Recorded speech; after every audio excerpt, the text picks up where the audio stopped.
Hi everyone, I'm so excited to talk about this Naruto Ninja Turtles crossover, okay? Here's the thing. I'm going to go a quick overview of like issue 1 and issue 2 and then kind of give a little bit of a background of the Ninja Turtles because people may not know who the Ninja Turtles are to an extent, and Naruto because there's people that don't really know what Naruto is, right? So just kind of give you character like backgrounds here and there. But before we get into that, I just want to talk about how genuinely annoying it was to find these. Okay, couldn't find issue 1, had to buy it off eBay. Okay, that was ridiculous. Issue 2, I got lucky because my comic book store uh, did a special order for me from the distributor to get this. But if you are interested in by the end of this video, or you've been consistently just trying to go to the comic book store to pick it up, here's what I recommend for you to do: go to your comic book store, ask if they have a holding, a pull, or subscription service, right? Hold on before you get any other idea. This is usually all the stores that I have dealt with, it's been completely free to do this. You go to them, you say, hey, I want to pull, have a pull or subscription service. They write down your name, your number, email, whatever, and they're like, what series do you want us to hold for you? Ninja Turtles, Naruto, whatever have you, Spawn, whatever, right? You will then, like, when the order comes in, they will pull aside a comic book for you, and then all you got to do is pick it up, pay for the comic book. That's it. It's completely free, and they'll keep going on from issue to issue, so that way you never miss one.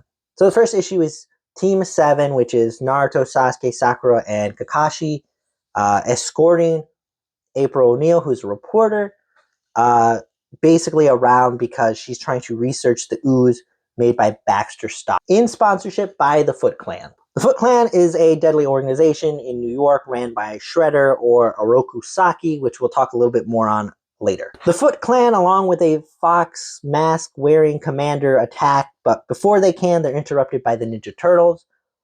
And now there's a misunderstanding where the Ninja Turtles think Team 7 are kidnapping April. They get into a little bit of a sparring fight, and then Kakashi kind of remembers the moveset of Splinter's and says Splinter's master, which is Yamato Yoshi. Splinter, when he was a small rat, was the pet of Yamato Yoshi. He learned different moves by looking at him. And there was a student named Oroku Saki. You already know where this is headed. His quest for power was too much. He kills Yamato Yoshi. He takes the scroll to learn more. Splinter breaks out of his cell, scratches Yamato Yoshi, runs underground to New York, and sees a big thing of ooze with the Ninja Turtles draped all over it. He goes to save them, and they mutate, and that's how they become the Ninja Turtles. Essentially, issue 1 stops at him saying Yamato Yoshi. Issue 2 is where they start to talk about the origin of the Ninja Turtles, like I just previously said. They realize they're not enemies, they hang out, have fun. Donatello, who is the smart one, hangs out with Naruto. Michelangelo is the fun-loving dude who parties all the time, hangs out with Naruto as well.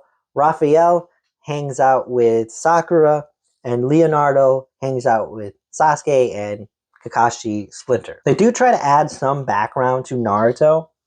So essentially he has a demon fox in him, but it's sealed away by the last leader, and he is shunned by most or all of the village essentially, except for the newer generation that grew up with him.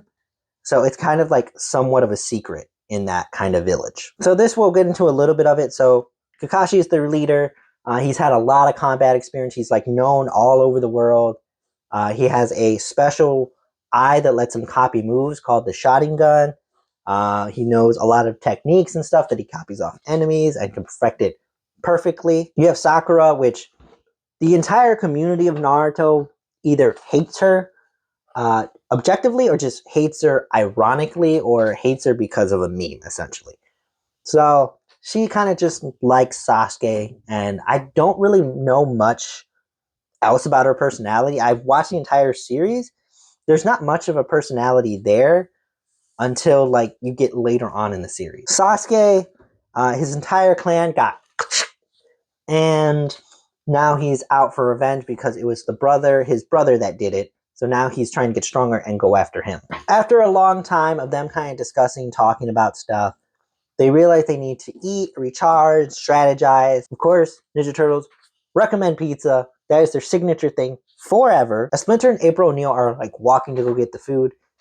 It turns out that the Foot Clan had snuck into their lair, and the person leading the charge is Oroku Saki, which is Shredder. Here's the thing, that is genuinely surprising. It is genuinely surprising because those of you who don't know much about Ninja Turtles, the Shredder is very strong. Like, he is kind of the end boss or second to the end boss, essentially. Like, he is very strong. He's very formidable. It's kind of one of those things where it's like, you don't want to mess with him alone. So that's the end of issue 2. The only thing I didn't necessarily touch on was Splinter having multiple kind of origin stories. So you had the 80s show, which was Yamato Yoshi didn't exist. He and Splinter were the same person, essentially. They go to the same academy as the Shredder. The Shredder plants a weapon on him. He gets kicked out of the dojo and gets doused with ooze, protecting the turtles who got doused in ooze and got transferred into a rat. And then that's how they became the Ninja Turtles as well. Another one is kind of like a revenge scenario, which involves Oroku Saki's brother, Yamashita Yoti, fighting, and then revenge. So there's like some plot holes. Obviously, for example, there's going to be like fitting New York, a modern society kind of city, to a remote village like the Hidden Leaf Village or any other village in Naruto where it has like jutsus and stuff like that. It's going to be a little challenging to do that, but they're not doing a too bad job of it.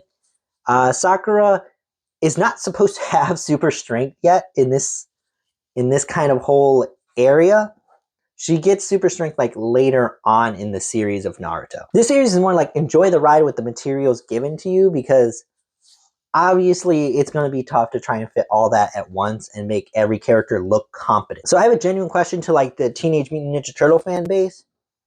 Has April O'Neil like transitioned to being a black character now, like recently? Because I haven't been paying attention. Because in this Naruto issue, she is. But while I was looking for this issue, I got Ninja Turtles of Grayskull, which is kind of cool.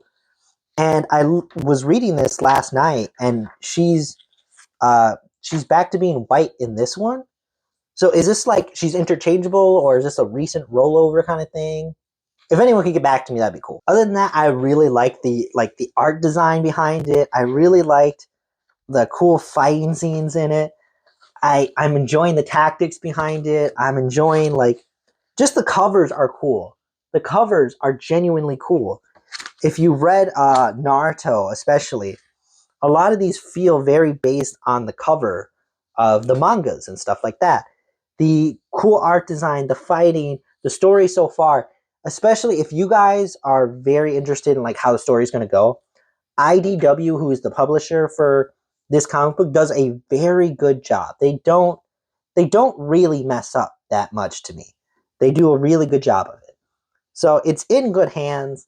I enjoy it so far, so I really recommend that you do what I told you earlier in the video to do, which is go to a comic book store, ask to have a poll and subscription thing, and maybe I'll review Turtles of Grayskull next. I only have one issue, and it won't take me 30 minutes to do a video on it. So I fully recommend watching it. I've got some other videos in the pipeline to do. I hope your day is as awesome as you are, and I will see you in the next video.